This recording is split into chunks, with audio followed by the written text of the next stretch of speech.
Hi, I'm Dr. Nat, and today I would like to introduce you to a new Emp who has been spending quite a lot of time in our house as we have been adjusting to the move between a very busy, hectic, overwhelming end of term to a much slower pace of life. And this Emp is called Dwello. Hi, Dwello. And Dwello is the emotion of boredom. And when I'm talking about boredom, I have a big question for you. Is boredom the biggest gift we, in today's modern society, are afraid to give our children? Because Dwello often shows up when things slow down, when there's no plan, no screen, and no rush. Just space. And that can feel quite uncomfortable to our children and to us. I always think about it, especially at this time of year, as our nervous system's re-regulating, changing to a different pace and a different way. So why does it matter to talk about boredom? Well, actually, I think it's a very important emotion, especially in today's world. Because in today's society, we really value productivity and busyness. Boredom is where imagination is born, and it's where self-regulation begins, and it's where the roots of creativity is. I think we've all been in a situation where our child has come to us saying they're bored, and if you wait long enough and you sit beside them and co-regulate with them so that they can tolerate that boredom, sometimes some pretty amazing things come from it. Creativity with drawings or brand new games or ideas. It can be beautiful to watch, but hard to tolerate. So boredom helps develop imagination, self-regulation, creativity, and even inner direction. So what does Dwello need?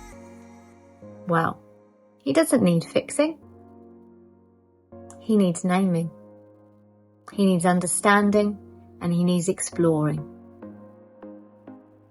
Dwello needs permission to exist, to feel a bit lost, to stare out of the window and into space, to maybe whine a bit and moan and say, I'm bored, I don't know what to do.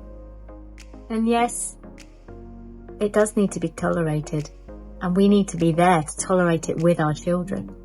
But what children also need is help and support in how to navigate boredom. And we can do that without trying to fix it. We can try saying things like, oh, you're not used to being bored. Maybe that feels a bit uncomfortable at the moment. I'm excited to see what you might choose to do next.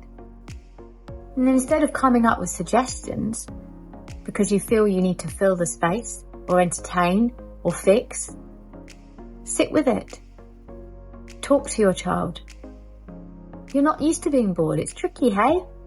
You could also create a little boredom tombola or a list of ideas or suggestions that you can put in a box so that if your child does get bored and Dwello comes to visit, they know where to go and where to look for some open-ended ideas. What might you do if you were bored? What could be put in the box? I have a whole range of suggestions on my website. Please check it out. Or you could invite your child to join you within your everyday life. Maybe you could sort the washing together. Or maybe you could bake some flapjacks together, or they could help if they're old enough with cooking the dinner with you. So you're inviting them into simple chores that are just part of life. They're not things that are always exciting or active, but they're pleasant to do. And when you do them together, you can be connected. And remember, feeling bored is not a failure, and it's okay for your child to feel bored. You do not need to fix it. And in fact, being bored itself is a skill. So the next time Dwello shows up, pause, breathe, acknowledge that yes, that can be difficult for you and for your child, but tolerate it together, because in the in-between, you never know what's going to show up. Much love and happy emping.